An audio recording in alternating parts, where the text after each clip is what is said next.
We are on the way to Easter Sunday, and we've had a lot of memories of Easters with crazy cold weather, hot weather, and sometimes even snow. We wanted to take a closer look to see what were the weather extremes that we've had across all of Indiana, especially when it comes to some snowfall. But we really get quite a range of data when it comes to Easter, and it's hard to sometimes find all the data because the date changes every year. You know, when you're thinking of Valentine's Day, you can just go February 14th over and over again. Not the same with Easter. We can have it as early as March 22nd or as late as April 25th. Remember, it's the first Sunday after the first full moon after the spring equinox. So you can get everything done real quick in March, or you have to wait into April.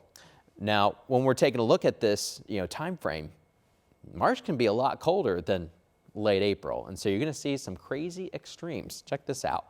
In Indianapolis, hottest Easter Sunday, we had 86 degrees. 15 degrees was the coldest one. So that was an Easter morning. Probably a lot of Easter egg rolls were canceled. But when we look at all the different Easter Sundays, regardless of what their dates were, on average, 42 degrees in the morning, so a little cool, and afternoon temperatures are in the low 60s. We also took a look at rainfall data. So on average, it's about 60% of the time we at least get a couple raindrops on Easter Sunday.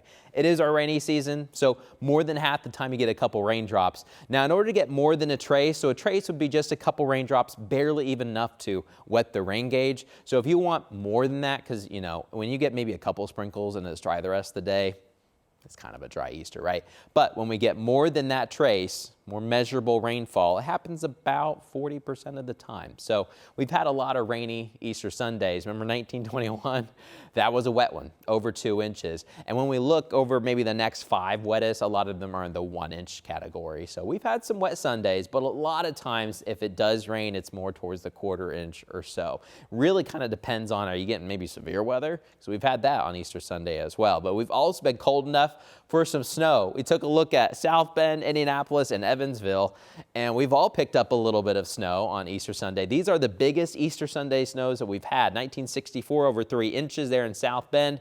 Evansville, 2.8 inches in 1970, and here recently, 2018, just over 2 inches. You want to see the map? Because Indianapolis did not get the most snow out of that one. It was more north towards Lafayette and Crawfordsville. They're towards Kokomo and Cicero and Frankfort, the home of the hot dogs, is where we kind of had that bullseye and extended into Easter Sunday. A lot of this snow was falling there Easter evening into Easter night. So the next day, that Monday morning, we had a lot of snowfall on the ground. Now, it didn't last much longer there towards the next day, but the snow definitely ramped up there in the evening, but you're looking at the darker blues, 4 or 5 inches that we had from Danville going down I-74, and then even towards Richmond, we picked up a good 1 inch and good 1 inch in Greensburg and Bloomington. So this was an impressive snow, Easter snow. So you never know what you're going to get because we go from March to April with Easter, but no matter what we get, we'll track it, and we hope that you have a wonderful Easter holiday with your family.